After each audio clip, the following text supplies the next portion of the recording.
Hi ನಮಸ್ತೆ ಎಲ್ಲರಿಗೂ ಮಧುರಾ ಚಾನಲ್ಗೆ ಸ್ವಾಗತ. ಇವತ್ತು ಗರಿಗರಿಯಾದಂತಹ ಚಿಕ್ಕ ಚಿಕ್ಕ ಚಕ್ಕುಲಿಯನ್ನು ತುಂಬಾ ಸುಲಭದಲ್ಲಿ ಮಾಡ್ಕೊಳ್ಬಹುದಾದಂತಹ ವಿಧಾನವನ್ನು ನಿಮ್ಮ ಜೊತೆ ಶೇರ್ ಮಾಡ್ಕೊಳ್ತಾ ಇದ್ದೇನೆ.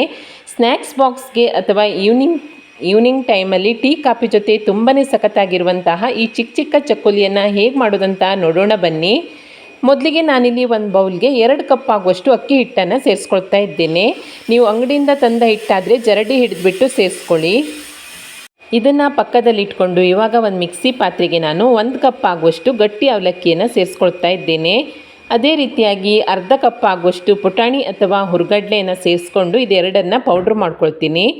ನೋಡಿ, ಇದನ್ನು ಪೌಡ್ರ್ ಮಾಡ್ಕೊಂಡ ನಂತರ ನಾನು ಬೌಲ್ಗೆ ಸೇರಿಸಿ ಇಟ್ಕೊಂಡಿರುವಂತಹ ಅಕ್ಕಿ ಹಿಟ್ಟಿಗೆ ಜರಡಿ ಹಿಡ್ಕೊಂಡು ಸೇರಿಸ್ಕೊಳ್ತಾ ಇದ್ದೇನೆ. ಮಿಕ್ಸಿಯಲ್ಲಿ ರುಬ್ಬಿರೋದ್ರಿಂದ ತರಿಗಳು ಜಾಸ್ತಿ ಇರುತ್ತೆ, ಅದಕ್ಕೋಸ್ಕರ ನೋಡಿ ಈ ರೀತಿಯಾಗಿ ಸ್ವಲ್ಪ ರವೆ ಉಳಿದಿದೆ. ಇದನ್ನು ನೀವು ಇಡ್ಲಿಗೆ ಉಪಯೋಗಿಸ್ಕೊಳ್ಬಹುದು.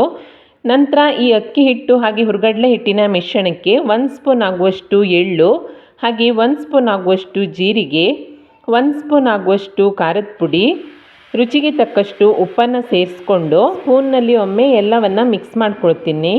ನಂತರ ನಾನು ಇದಕ್ಕೆ 2 ಸ್ಪೂನ್ ಆಗುವಷ್ಟು ತುಪ್ಪವನ್ನು ಸೇರಿಸ್ಕೊಳ್ತಾ ಇದ್ದೇನೆ. ತುಪ್ಪವನ್ನು ಸೇರಿಸೋದ್ರಿಂದ ಚಕ್ಲಿಯ ರುಚಿ ತುಂಬಾ ಚೆನ್ನಾಗಿ ಬರುತ್ತೆ.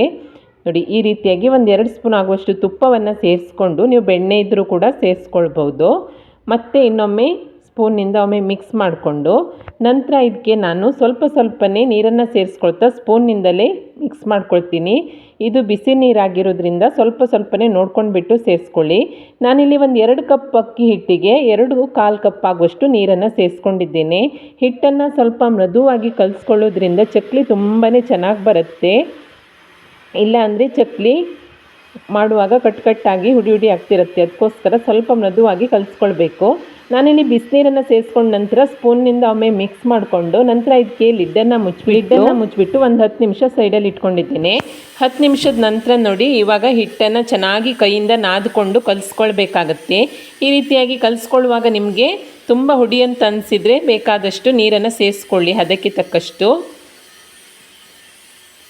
ನಂತರ ಇದನ್ನು ಈ ರೀತಿಯಾಗಿ ಮೃದುವಾಗಿ ಚಪಾತಿ ಹಿಟ್ಟಿನ ಹದಕ್ಕೆ ಕಲಿಸ್ಕೊಂಡು ಚಕ್ಲಿ ಅಚ್ಚಿಗೆ ಬೇಕಾದಷ್ಟು ಹಿಟ್ಟನ್ನು ತೆಗೆದುಕೊಂಡು ಉಳಿದ ಹಿಟ್ಟನ್ನು ನೋಡಿ ಮುಚ್ಚಿಯೇ ಇಟ್ಕೊಳ್ಬೇಕು, ಇಲ್ಲಾಂದರೆ ಹಿಟ್ಟು ಡ್ರೈ ಆಗುತ್ತೆ. ಅದಕ್ಕೋಸ್ಕರ ಇದಕ್ಕೆ ಲಿಡ್ಡನ್ನು ಮುಚ್ಚಿ ಇದನ್ನು ಪಕ್ಕದಲ್ಲಿ ಇಟ್ಕೊಂಡು ನಾನೀಗ ತೆಗೆದುಕೊಂಡಿರುವ ಹಿಟ್ಟನ್ನು ಚಕ್ಲಿ ಅಚ್ಚಿಗೆ ಸೇರಿಸ್ಕೊಳ್ತಾ ಇದ್ದೇನೆ.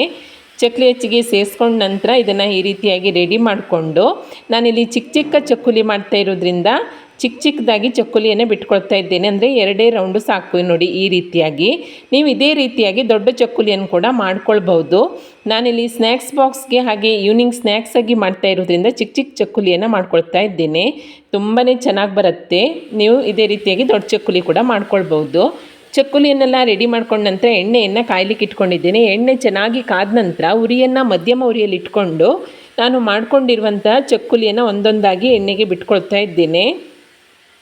ಎಣ್ಣೆಗೆ ಹಾಕಿದ ತಕ್ಷಣ ತಿರುವಿ ಹಾಕಬಾರ್ದು. 2 ನಿಮಿಷದ ನಂತರ ತಿರುವಿ ಹಾಕಿಬಿಟ್ಟು ಚೆನ್ನಾಗಿ ಗರಿಯಾಗಿ ನೊರೆ ಎಲ್ಲ ಎಣ್ಣೆದು ಕಡಿಮೆ ಆಗೋ ತನಕ ಎಣ್ಣೆಯಲ್ಲಿ ಕರೆದ್ರೆ ತುಂಬಾ ರುಚಿಯಾದ ಹಾಗೆ ಗರಿಯಾದಂತಹ ಚಿಕ್ಕ ಚಕ್ಕುಲಿ ರೆಡಿಯಾಗುತ್ತೆ. ಮಕ್ಕಳಿಗಂತೂ ತುಂಬ ಇಷ್ಟ ಆಗುತ್ತೆ.